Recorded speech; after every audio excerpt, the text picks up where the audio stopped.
kami akan menyampaikan sedikit pengenalan apa itu pentingnya tajwid dan tahsin Al-Quran, yang mudah-mudahan bisa memotivasi khususnya diri pribadi dan juga kita semua untuk terus belajar mempelajari Al-Quran, dan mudah-mudahan juga memotivasi untuk nantinya mengajarkan Al-Quran.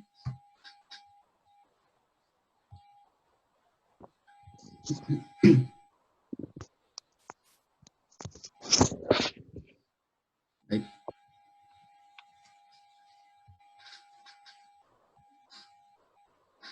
Ya, baik, kita sama-sama dengan basmalah. Bismillahirrahmanirrahim. Ya, kita mulai dari apa itu Al-Quran. Insya Allah sudah Bapak Ibu sekalian sudah tidak asing lagi ya tentu saja. Al-Quran adalah kalamullah, firman Allah yang diturunkan kepada Nabi Muhammad SAW. Lafaznya adalah mukjizat, membacanya adalah ibadah, dan Al-Quran sampai kepada kita semua hingga saat ini secara mutawatir. Kemudian tertulis pada mushaf-mushaf dari awal surat Al-Fatihah sampai akhir surat An-Nas. Jadi tidak ada yang keliru ya dari awal sampai akhir. Insyaallah dari semenjak Rasulullah mendapatkannya melalui perantara malaikat Jibril sampai sekarang tidak ada insyaallah secara keseluruhan itu lafaznya terjaga.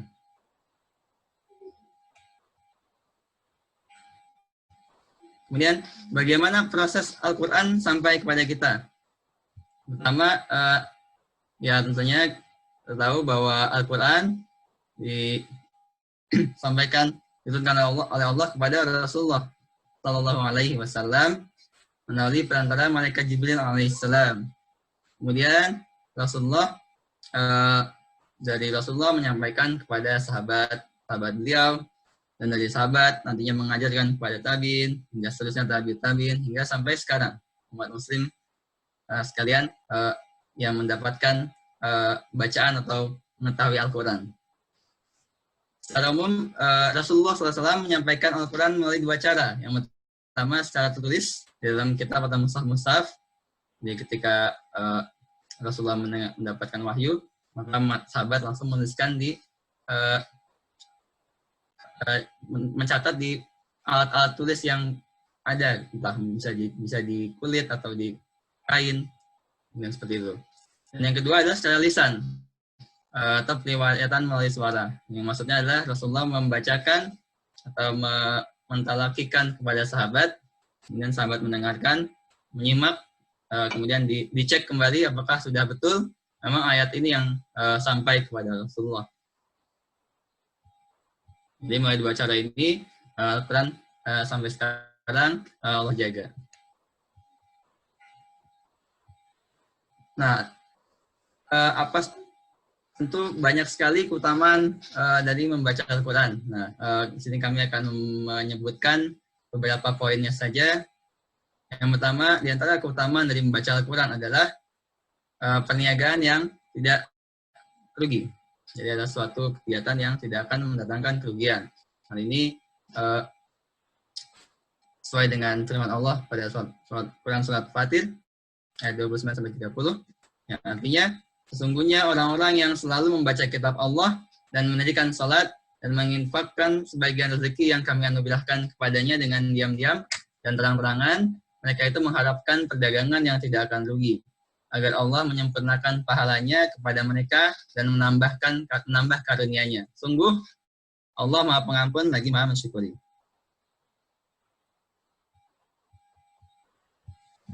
Kemudian dari hadis ya sabda Rasulullah SAW dari Aisyah meriwayatkan bahwa Rasulullah SAW bersabda dalam hadis riwayat Muslim, seorang yang lancar membaca Al-Quran akan bersama para malaikat yang mulia dan senantiasa selalu taat kepada Allah. Adapun yang membaca Al-Quran dan terbata-bata di dalamnya dan sulit atasnya bacaan tersebut, maka baginya 2 pahala. Jadi dari sini kita mendapatkan motivasi bahwa yang sudah mahir akan dimuliakan bersama para malaikat yang mulia. Kemudian yang masih kesulitan, yang masih belajar, mendapatkan 2 pahala, sehingga menjadi motivasi bagi yang, terutama bagi yang sedang belajar, yang kesulitan, itu jangan justru takut ya, karena saya kesulitan, sudahlah ini sudah tidak usah melanjut belajarnya lagi, sudahlah saya tidak bisa nih membaca Al-Quran. Justru malah yang terbata-bata usaha itu mendapatkan 2 pahala insya Allah. Sehingga baik, jadi yang sudah mahir dan yang belum mahir ya terus belajar, sehingga yang belum mahir pun akan nantinya mudah-mudahan bisa juga mahir.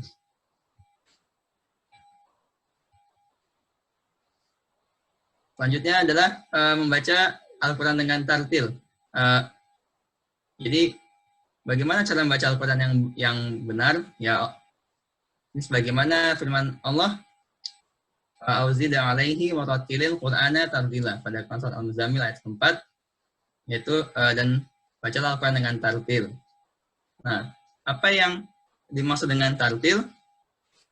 Al-Imam Ibnu Jazari meriwayatkan dalam kitab An-Nasr dan dari Al-Imam Ali bin Abi Thalib bahwa tartil dalam konteks baca Al-Quran bermakna mentajwidkan huruf dan mengetahui kaidah waqaf. Jadi di sini diisyaratkan bahwa untuk dapat membaca Al-Quran dengan tartil itu ada 2 aspek yang perlu disempurnakan atau diamalkan, yaitu mentajwidkan huruf dan juga mengetahui kaidah waqaf atau berhenti. Nah, kemudian apa itu yang dimaksud dengan tajwidul huruf? Apa itu tajwid? Tajwid adalah membaca huruf sesuai dengan tempat keluarnya dengan disertai sifat hak dan mustahaknya. Jadi mentajwidkan huruf yang adalah mengeluarkan atau membaca huruf sesuai dengan tempat keluarnya atau yang kita kenal dengan makharijul huruf, dan juga disertai dengan sifat huruf. Apa yang dimaksud dengan hak huruf? Hak huruf atau disebut juga dengan sifat lazimah adalah sifat-sifat atau karakter dari huruf-huruf hijaiyah yang senantiasa menyertai huruf tersebut. Seperti pada sifat hams, jahar, syiddah, rakhawah, dan sebagainya. Yang ini insya Allah bagi peserta tahsin kibar, insya Allah akan dipelajari berkenan dengan sifat-sifat huruf. Nih lagi diajarin tuh. Saya ambil contoh, misalnya pada sifat syiddah, ada hamzah.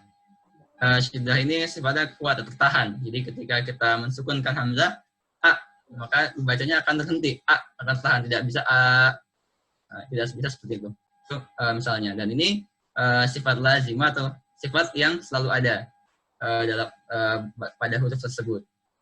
Kemudian yang kedua adalah mustahak huruf atau dikenal juga dengan sifat aridhah, yaitu sifat yang sewaktu-waktu menyertai huruf tertentu. Jadi kadang muncul, kadang tidak. Nah ini contohnya adalah hukum-hukum yang terjadi dengan sebab tarkib atau hubungan antar 2 huruf, seperti yang kita kenal dengan mungkin kaidah hukum-hukum tajwid, ikhfa, idgham, atau mad yang lebih dari 2 harokat. Bapak Ibu sekalian, tadi kita sudah mengetahui apa yang dimaksud dengan mentajwidkan huruf. Nah, sekarang selanjutnya adalah untuk bisa mentafsirkan Al-Quran, maka kita juga harus mengenal mengenal waqaf, kaidah-kaidah waqaf, yaitu yang dimaksud dengan ma'rifatul waquf atau ma'rifatul waqaf adalah memahami kapan dan di mana kita boleh atau harus berhenti, serta kapan dan di mana kita boleh atau harus memulai membaca ayat-ayat Al-Quran. Dan hal ini hanya dapat dicapai apabila kita memahami kaidah bahasa Arab serta makna yang terkandung pada setiap ayat yang dibaca.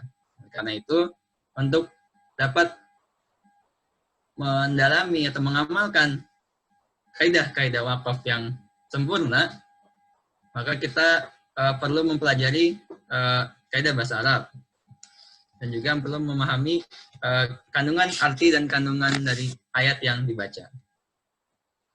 Karena supaya tidak berhenti atau memulai di tempat-tempat yang tidak seharusnya kita berhenti, ataupun di tempat yang tidak seharusnya kita memulai.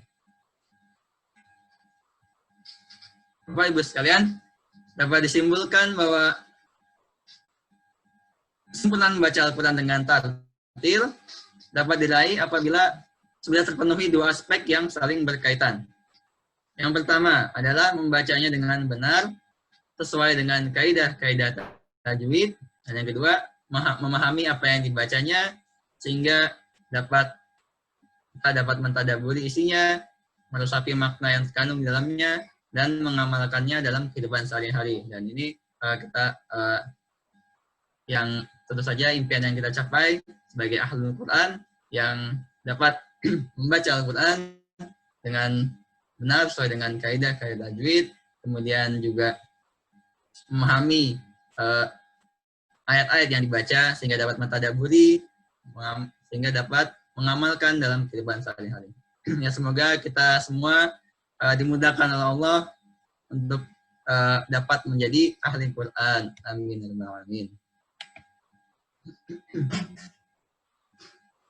Bapak Ibu sekalian, kemudian setelah kita mempelajari apa itu tajwid, kemudian kaidah waqaf,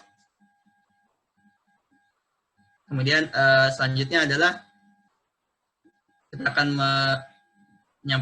mempelajari lahan atau kesalahan dalam membaca Al-Quran. Nah, lahan secara bahasa artinya adalah menyimpang dari yang benar. Adapun lahan dalam membaca Al-Quran adalah kekeliruan atau penyimpangan dalam membaca ayat-ayat Al-Quran. Lahan dalam membaca Al-Quran ada yang mengubah makna dan ada juga yang tidak mengubah makna. Kita akan memasuki pembagian lahan. Secara umum, lahan dalam membaca Al-Quran terbagi menjadi dua. Yang pertama adalah lahan jali, dan yang kedua adalah lahan khafi. Ya. Yang pertama, lahan jali adalah kekeliruan yang terlihat dengan jelas, baik di kalangan orang awam maupun para ahli tajwid. Adapun kekeliruan yang termasuk lahan jali secara umum ada tiga. Yang pertama adalah mengubah huruf, sehingga perlu diperhatikan makhraj dan sifat-sifat huruf. Yang kedua adalah mengubah harokat, dan yang ketiga adalah menambah atau mengurangi huruf. Ini termasuk mengubah bacaan pendek dan bacaan panjang, dan juga menambah atau mengurangi tasydid. Dan lahan jali ini perlu diperhatikan dan perlu kita waspadai, karena lahan jali ini dapat berpotensi besar untuk mengubah makna dari ayat-ayat yang kita baca, sehingga dapat mengubah keaslian dari Al-Quran. Nah, apa saja contoh-contoh lahan jali? Ya, kami ambil contoh dari surat Al-Fatihah. Yang pertama adalah mengubah huruf.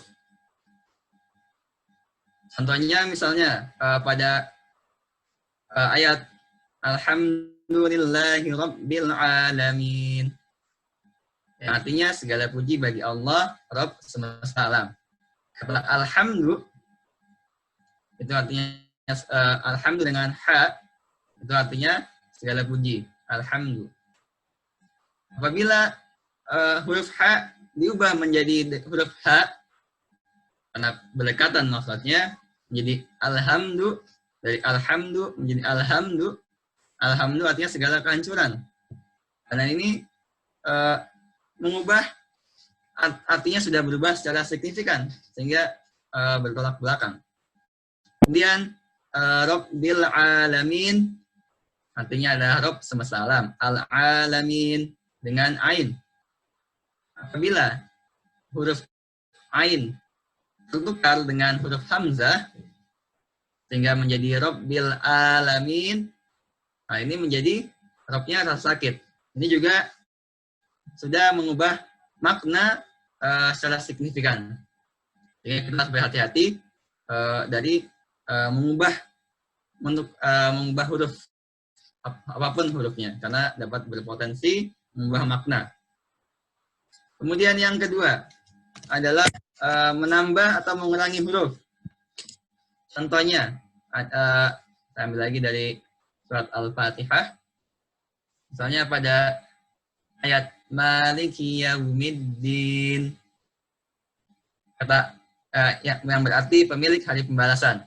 Kata Maliki yaitu pada huruf kaf, kasroh itu tidak ada huruf mad sehingga dibaca pendek. Maliki Yaumiddin. Apabila huruf tersebut ditambah pada huruf kaf, ditambah ya menjadi mad, menjadi maliki, menjadi panjang, dari maliki menjadi maliki, maka artinya berubah. Maliki yaumiddin, artinya milik saya hari pembalasan. Ini juga mengubah makna secara signifikan. Kemudian contoh yang selanjutnya pada kata ayat iyyaka na'budu wa iyyaka nasta'in, yang artinya hanya kepada Engkaulah kami menyembah dan hanya kepada Engkaulah kami memohon pertolongan. Di sini kata iyyaka pada huruf ya itu terdapat tasydid. Apabila tasydid ini dihilangkan, maka termasuk menghilangkan huruf dari iyyaka menjadi iyyaka. Hal ini mengubah makna. Kalau iyyaka na'budu wa iyyaka nasta'in, artinya adalah hanya kepada Engkaulah kami menyembah dan hanya kepada Engkaulah kami mohon pertolongan. Apabila tasydid dihilangkan menjadi iyyaka na'budu wa iyyaka nasta'in, artinya kepada cahaya mataharimu kami menyembah dan kepada cahaya mataharimu kami memohon pertolongan. Ini juga lagi-lagi mengubah makna secara signifikan. Contoh yang ketiga adalah mengubah harokat. Contohnya ada an'amta alaihim, yang artinya jalan orang-orang yang telah engkau beri nikmat. Kata an'amta itu tak dengan harokat fathah. Apabila harokat fathah pada ta diubah menjadi dhammah, menjadi an'amtu, jadi siratal ladzina an'amtu alaihim, artinya menjadi jalan orang-orang yang telah saya beri nikmat. Nah, ini lagi-lagi mengubah makna dari ayat tersebut. Maka kita harus berusaha sangat waspada dan berhati-hati dalam kesalahan-kesalahan yang berkaitan dengan mengubah huruf, menambah atau mengurangi huruf dan mengubah harokat, karena dapat berpotensi besar mengubah makna. Lebih khusus lagi dalam surat Al-Fatihah, karena hal ini merupakan rukun sholat. Baik, Bapak Ibu sekalian, yang kedua adalah lahan khafi. Tadi kita sudah mengetahui lahan jali, sekarang adalah lahan khafi. Lahan khafi adalah kekeliruan ketika membaca Al-Quran yang tidak diketahui secara umum kecuali orang yang pernah mempelajari ilmu tajwid. Bahkan cukup sama sehingga hanya beberapa hal hanya dapat diketahui oleh orang-orang yang pakar atau ulama qiraat, ulama tajwid. Ada beberapa contohnya, ada banyak sekali. Maka kami ambil sebagiannya saja. Misalnya yang pertama, mengurangi atau menambah kadar mad yang seharusnya 2 harokat ditambah menjadi lebih dari 2 harokat, atau yang seharusnya panjang 6 harokat dikurangi menjadi tidak sampai 6 harokat. Nah, ini tidak sampai mengubah makna. Misalnya pada alhamdulillahi rabbil alamin. Nah, alhamdulillahi, lillahi dibaca 2 harokat. Apabila kita baca lebih, alhamdulillahi rabbil, nah ini sudah menambah kadar mad, walaupun tidak mengubah makna. Seperti itu. Kemudian misalnya mengurangi kadar mad pada lafaz waladhdallin, itu dibaca waladhdallin, dibaca 6 harokat. Ketika kita baca kurang dari 6 harokat, maka termasuk mengurangi kadar mad. Yang kedua, tidak mengamalkan hukum-hukum tajwid seperti izhar, idgham, ikhfa, iqlab dan sebagainya. Sambil contoh pada izhar, misalnya pada an'amta dibaca jelas an'amta, nun bertemu dengan ain. Tidak dibaca samar an'amta, tidak seperti itu. Kemudian hukum idgham, misalnya pada al-humazah wailul likulli, itu dibaca wailul likulli. Jadi dibaca langsung masuk, bukan wailun likulli.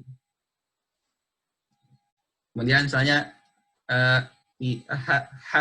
habalum mim masad, dibaca idgham, bukan habalun min masad.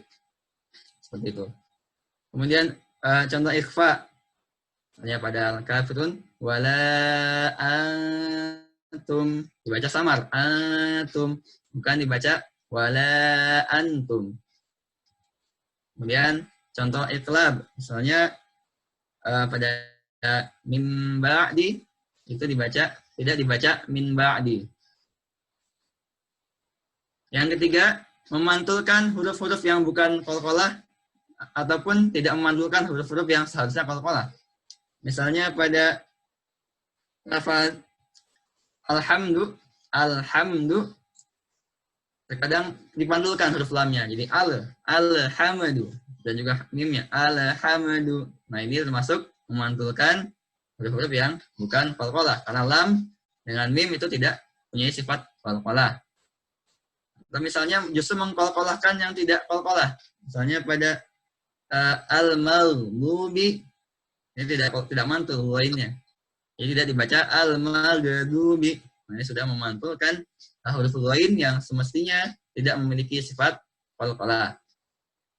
Kemudian yang keempat, menghilangkan gunnah pada kondisi yang seharusnya gunnah.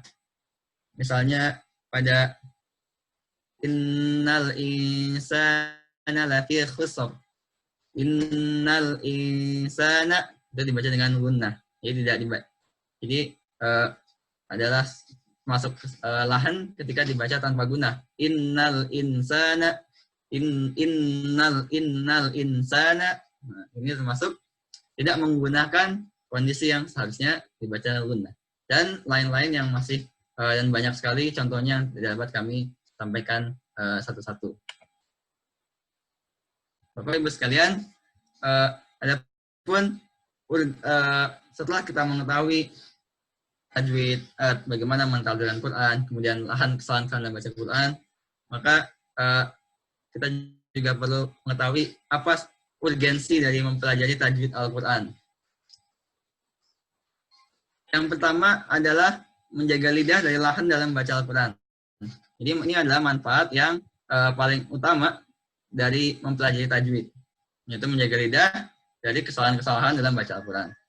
Kemudian yang kedua adalah menjaga keaslian Al-Quran. Karena Al-Quran diturunkan oleh Allah dalam bentuk bacaan yang memiliki cara baca dan kaidah tersendiri yang dibacakan kepada Nabi Muhammad melalui perantara malaikat Jibril.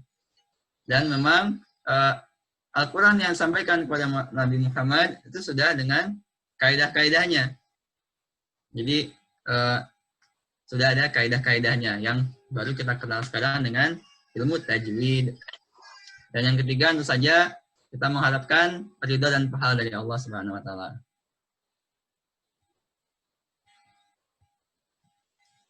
Kemudian bagaimana hukum mempraktikkan tajwid Al-Quran atau hukum baca Al-Quran dengan tajwid?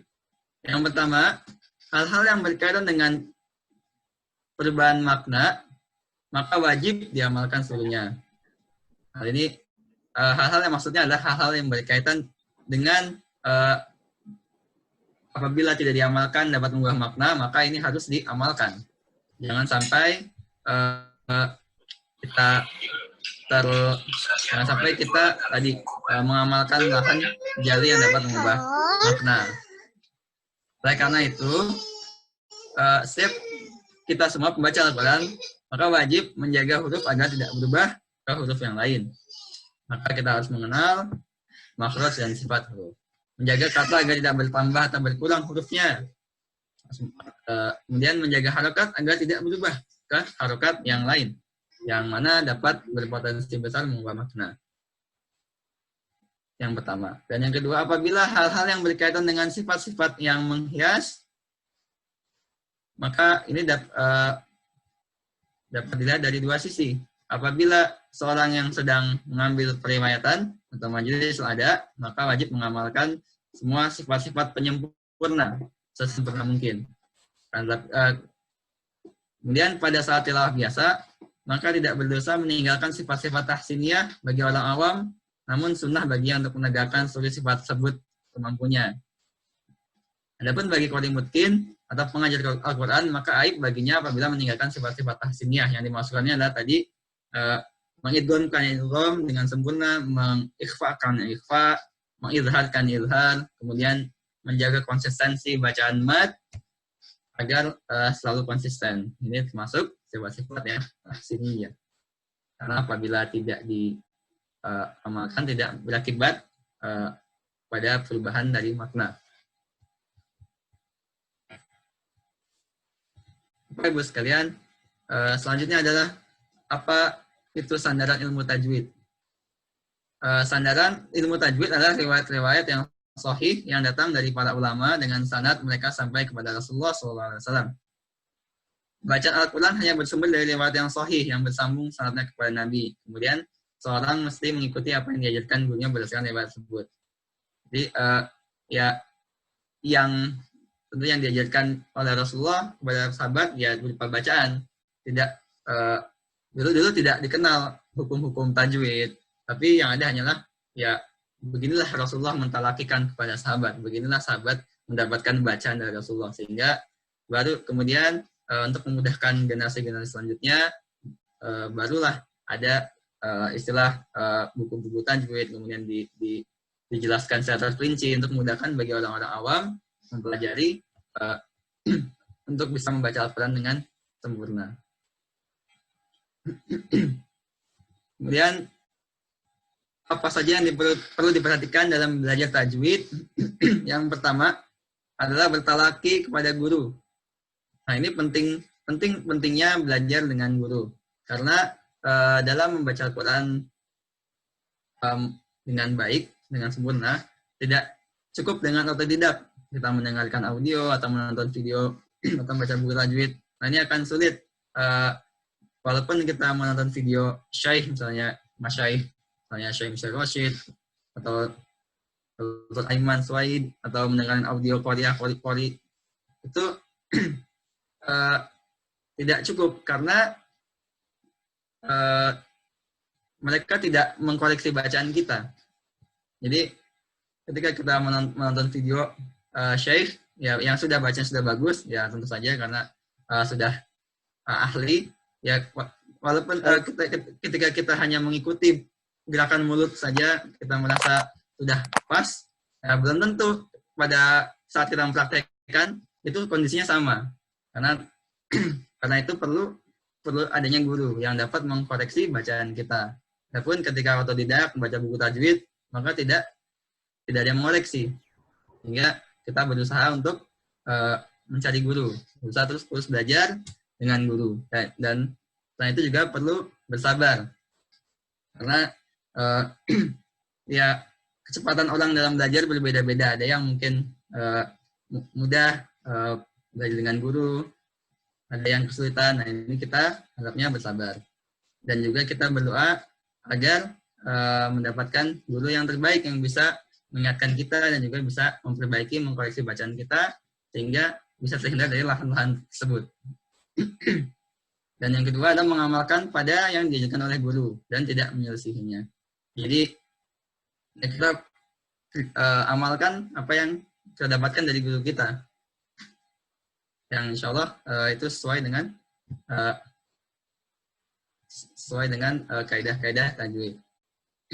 Karena itu Bapak Ibu sekalian, khususnya peserta tahsin kibar, ya harapannya setelah nantinya selesai dari pembelajaran tahsin kibar tersebut, ini tidak berhenti dalam belajar dan terus mencari guru, terus menerus bertalaki, karena yang lebih afdol adalah bertalaki langsung face to face, ya, langsung bertemu dengan guru. Adapun yang sekarang kita lakukan ya baru bisa online yang mudah-mudahan bisa membantu, akan tapi jangan merasa cukup dengan model online seperti ini. Jadi akan lebih baik lagi, keutamaannya akan lebih banyak lagi yang kita dapatkan kalau kita langsung bertemu muka dengan guru, kemudian bertalaki, membacakan, mendengarkan pelajaran dari guru, membacakan Al-Quran depan guru, kemudian dikoreksi, yang insya Allah akan lebih banyak yang kita dapatkan. Sehingga ya khususnya Satasin Kibar, apabila sudah selesai dari kelasnya, mudah-mudahan terus belajar. Dan juga Bapak Ibu sekalian yang belum berkesempatan untuk mendapatkan guru, ya kita berdoa agar bisa mendapatkan guru yang membantu kita, guru yang terbaik yang membantu kita memperbaiki bacaan kita agar ya bisa terhindar dari kesalahan-kesalahan.